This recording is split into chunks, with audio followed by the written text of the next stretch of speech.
Subscribe कीजिए McCaul channel को और बेल आइकन को दबाइए लेटेस्ट टेक्नोलॉजी और कंप्यूटर वीडियोस को सबसे पहले देखने के लिए। दोस्तों नमस्कार, मैं हूं नवनीत कुमार और आप देख रहे हैं हमारा चैनल मेकॉल। सो फ्रेंड्स, आज हम बात करने वाले हैं जीएसटी बिल के बारे में। आखिर जीएसटी बिल आखिर है क्या?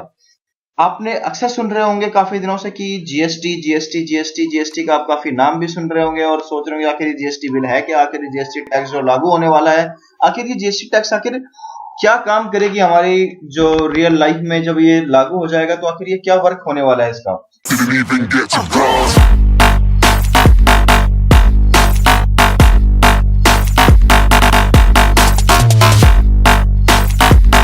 तो दोस्तों जीएसटी रूल जिस तरीके से मान लीजिए दोस्तों टैक्स है, आपको अभी जितने भी मान लीजिए कि आप किसी होटल में जा रहे हैं या आप कहीं पे भी जाते हैं तो आपको अलग अलग टैक्स जो है आपको पे करना पड़ता है। इवन चाहे आप कुछ भी शॉपिंग करने जाए या चाहे कहीं घूमने जाए, तो हर चीज पर आज के समय में कहीं ना कुछ टैक्स जरूर लगता है। और जीएसटी आखिर ये टैक्स है दोस्तों कि इन सभी टैक्स, आज के समय में बता दूं दोस्तों कि टैक्स जो है लगभग लोग दो प्रकार के होते हैं, डायरेक्ट टैक्स और इनडायरेक्ट टैक्स। डायरेक्ट टैक्स दोस्तों वो हो गए जो आप हम इनकम टैक्स के तौर पे हम जमा करते हैं, जो हम खुद जमा करते हैं। और जो सर्विस चार्ज होते हैं, जैसे कि हम एक प्रोफेशनल डॉक्टर हैं या लॉयर हैं, और जो हमें जो चार्जेस जो पे करने पड़ते हैं गवर्नमेंट को, वो होते हैं जो हमारे डायरेक्ट टैक्सेस होते हैं। और इनडायरेक्ट टैक्सेस वो होते हैं जो हमारे हमसे गवर्नमेंट इनडायरेक्ट वे में लेती है। इट्स मीन्स कि जो हम कोई भी सामान खरीदते हैं, बाहर प्रोडक्ट परचेज करते हैं और उस पे जो हम टैक्स पे करते हैं गवर्नमेंट को, वो होती है दोस्तों इनडायरेक्ट टैक्सेस। और टैक्सेस दोस्तों बहुत प्रकार के टैक्सेस होते हैं आज में, सेल टैक्स, सर्विस टैक्स, आपके सेंट्रल एक्साइज टैक्स होते हैं दोस्तों, एंटरटेनमेंट टैक्स होते हैं। आप कहीं भी अगर पिक्चर मूवी देखते हैं तो वहां पर भी आपके ऊपर चार्जेस लगते हैं।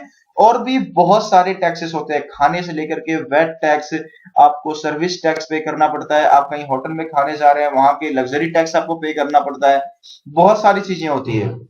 तो गवर्नमेंट बेसिकली क्या कर रही है फ्रेंड्स कि आपकी जितनी भी टैक्स आपके लग रहे थे, चाहे वो 35%, आपने देखा होगा कई कई जो फूड के आइटम होते हैं उस पर 35% 40% तक भी टैक्स लगते हैं।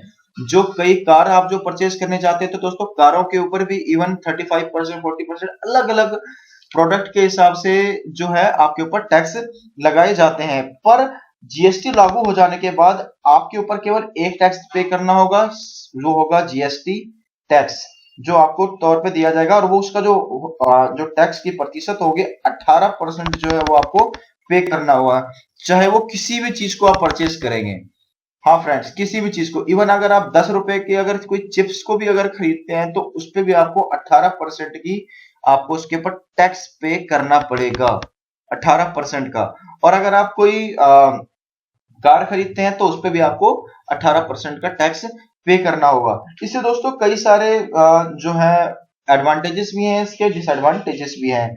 इसका मतलब ये हुआ कि फ्रेंड्स, अगर हम चलिए एक ले लेते हैं कि एक एग्जांपल के तौर पे हम कुछ चीज ले चलते हैं। मान लीजिए आप अगर कोई बंदा जैसे समझ लीजिए कोई सोना चांदी अगर कुछ भी अगर खरीद रहा है या कोई बंदा गाड़ी खरीदने जा रहा है, तो इनके रेट जो है आपको थोड़े महंगे मिलेंगे। क्योंकि जो हम अभी तक परचेज कर रहे हैं तो आपको जो रेट जो मिलता है, जो गाड़ियों के ऊपर जो टैक्स लगाए जाते हैं वो थोड़े बहुत ज्यादा होते हैं, और गाड़ियों पे आपको बहुत सारे चार्जेस लग करके आपके ऊपर आते हैं। और जीएसटी लागू हो जाने के बाद हो सकता है गाड़ियों की जो कीमतें हैं वो भी सस्ते हो जाए।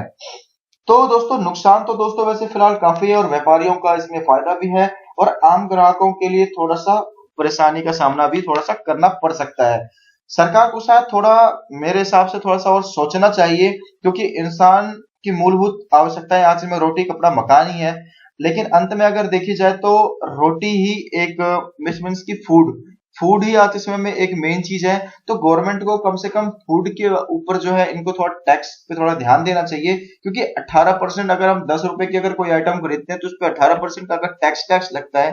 क्योंकि कई जो आइटम होते हैं फूड के, जो 60% 70% जो फूड के आइटम है उस पर जो टैक्स लगाए जाते हैं वो केवल 4 से 5%, 7%, मैक्सिमम 10%, 12% भी होते हैं। जो खानों पे जो हम खाते हैं उस पर चार्जेस लगते हैं। लेकिन 18% ये लागू हो जाने के बाद, चाहे वो छोटी सी, चाहे वो सुई से लेकर के हवाई जहाज तक की क्यों ना हो, उस पर केवल 18% तक ही लगे। लेकिन दोस्तों आपको बता दूं, आज के समय में मोस्टली ज्यादातर कॉमन लोग, इट्स मीन कि मिडिल क्लास के लोग हैं और लोअर क्लास के लोग ही ज्यादा है।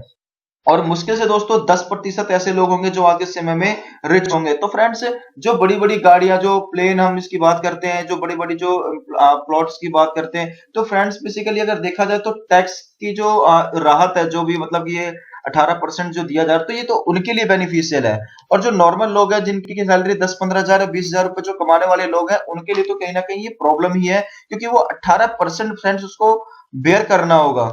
और वैसे भी आप ये आज 1 अप्रैल 2017 से दोस्तों बहुत सारे नियम चेंज हो चुके हैं। एसबीआई बैंक के नियम चेंज हो चुके हैं। जो सीधा सीधा जो मार है वो एक आम आदमी पर ही पड़ रहा है। इस पे कारोबारी जो बड़े बड़े लोग हैं उन पर कोई असर नहीं पड़ता इन चीजों का। तो फ्रेंड्स, आज के लिए बस इतना ही, और आशा करते हैं कि जो ये वीडियो हमने बनाया आपको बहुत अच्छी लगी होगी। और हमारा मेरा तो सुझाव दोस्तों ये था, और आप अपने जवाब दोस्तों हमारे कमेंट बॉक्स में जरूर डालें। और आज के लिए फ्रेंड्स बस इतना ही। हम मिलेंगे एक अगले वीडियोस में एक अच्छे न्यूज के साथ। और हम दोस्तों बहुत ही जल्द अपना एक गिव अवे अनाउंस करने वाले दोस्तों, उसके अंदर पार्टिसिपेट जरूर करें। तो see you in next video friends, bye bye. Subscribe कीजिए मेकल चैनल को और बेल आइकन को दबाइए लेटेस्ट टेक्नोलॉजी और कंप्यूटर वीडियोस को सबसे पहले देखने के लिए।